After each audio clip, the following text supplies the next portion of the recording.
करने वाले हैं फीमेल रिप्रोडक्शन की। किसकी बात करने वाले हैं? फीमेल रिप्रोडक्शन की बात करने वाले हैं।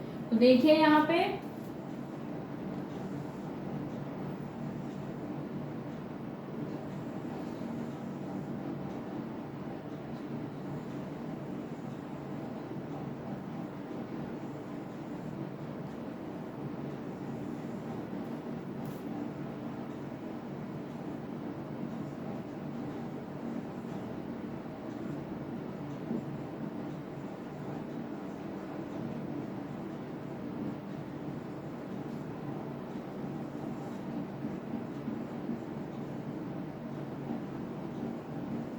देखिए कुछ इस टाइप से होता है स्ट्रक्चर।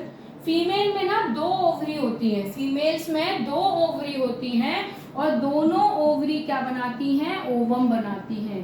दोनों ओवरी क्या बनाती हैं? ओवम बनाती हैं। इसको हम कहते हैं फैलोपियन ट्यूब और ये होता है यूटेरस। बच्चे का निर्माण कहाँ होता है? यूटेरस में होता है।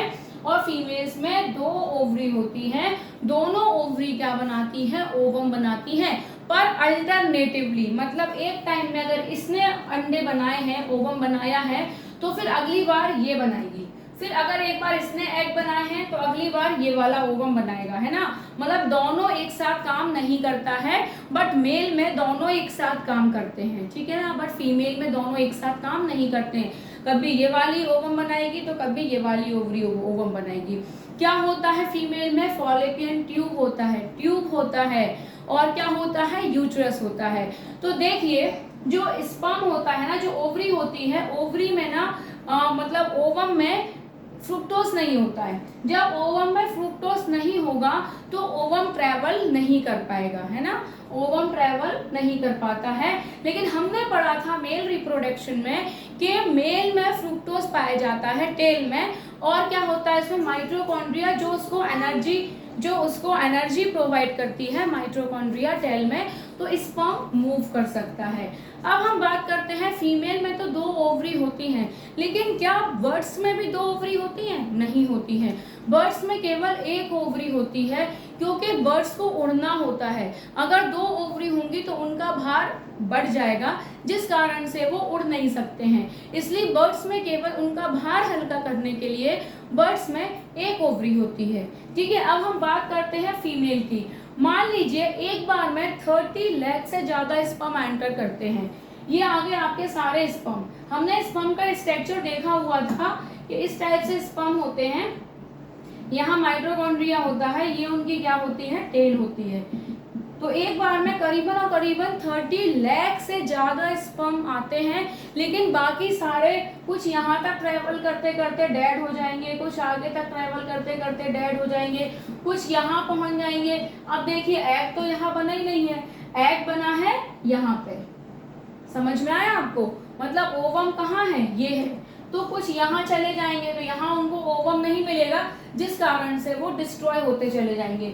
लेकिन कुछ जो यहाँ जाएंगे, कुछ यहाँ चले जाएंगे, और एक उनमें से एक ऐसा होगा, अगर वो मेच्योर ओवम से मिलेगा तो वो इसमें इंजेक्ट करा देगा, है ना। मतलब इसमें चला जाएगा, और जैसे ही ओवम को स्पर्म मिलेगा वो क्या बन जाएगा? जायगोट बन जाता है। और एकदम से इतना ये ठोस हो जाएगा, बहुत कड़क हो जाएगा, जिस कारण से कोई दूसरे स्पर्म इस तक नहीं पहुंच पाएंगे, मतलब इसके अंदर नहीं घुस पाएंगे, क्योंकि ये इतना ज्यादा हार्ड हो जाएगा कि बस एक स्पर्म ही इस ओवम के अंदर घुस पाएगा। जैसे ही ये जाएगा तो ये किसका फॉर्म ले लेगा? जायगोट का फॉर्म ले लेगा, और ये कहाँ आ जाएगा? फिर यूट्रस में आ जाएगा। देखिए ओवम के पास में फ्रुक्टोज नहीं है, तो जिस कारण से ओवम ज्यादा ट्रेवल नहीं कर सकता। ओवम अगर जाएगा तो बहुत यहाँ से बनके और फैलोपियन ट्यूब तक ही जा पाएगा, इसके आगे ओवम नहीं जा सकता है।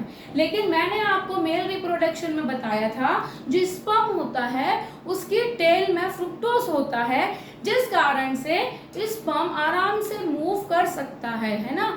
बट ओवम नहीं कर सकता है मूव, क्योंकि ओवम फ्रुक्टोज नहीं बनाता है, लेकिन स्पर्म बनाता है फ्रुक्टोज, जिस कारण से स्पर्म मूव कर सकता है। इतना क्लियर हुआ सभी को। अब हम बात करते हैं ये कहाँ आ जाएगा बेटा, यूटरस में आ जाएगा, और यूटरस में बेबी का निर्माण होता है, मतलब जायगोट, फिर जायगोट से एम्ब्रॉय, एम्ब्रॉय से फीटस, और फीटस से क्या बनता है, बेबी बनता है ना। तो वो यहाँ जाके बनता है। अब हम बात करते हैं, मान लीजिए कोई एग बन तो गया, हर 28 डेज बाद एग बनता है ना, ओवम बनता है हर 28 डेज बाद।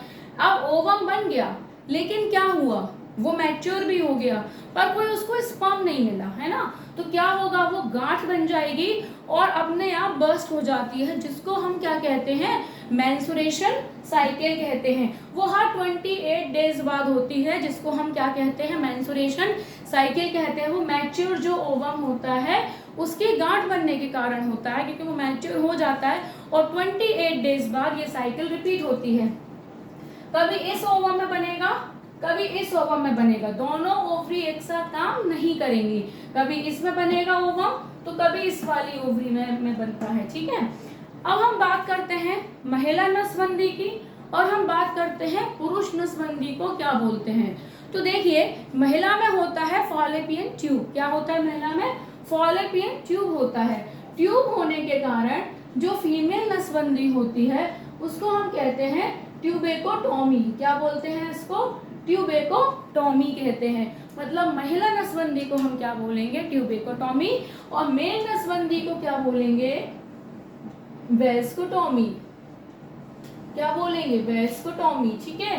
तो आपसे कभी कभी ये क्वेश्चन में पूछ लिया जाता है कि फीमेल नसबंदी को ट्यूबेकोटॉमी क्यों कहते हैं, क्योंकि फॉलोपियन ट्यूब के कट हो जाने से ये क्या कहलाता है, ट्यूबेकोटॉमी, और मेल में वेस्कोटॉमी, वेस्क के कट हो जाने से उसको क्या कहते हैं, वेस्कोटॉमी।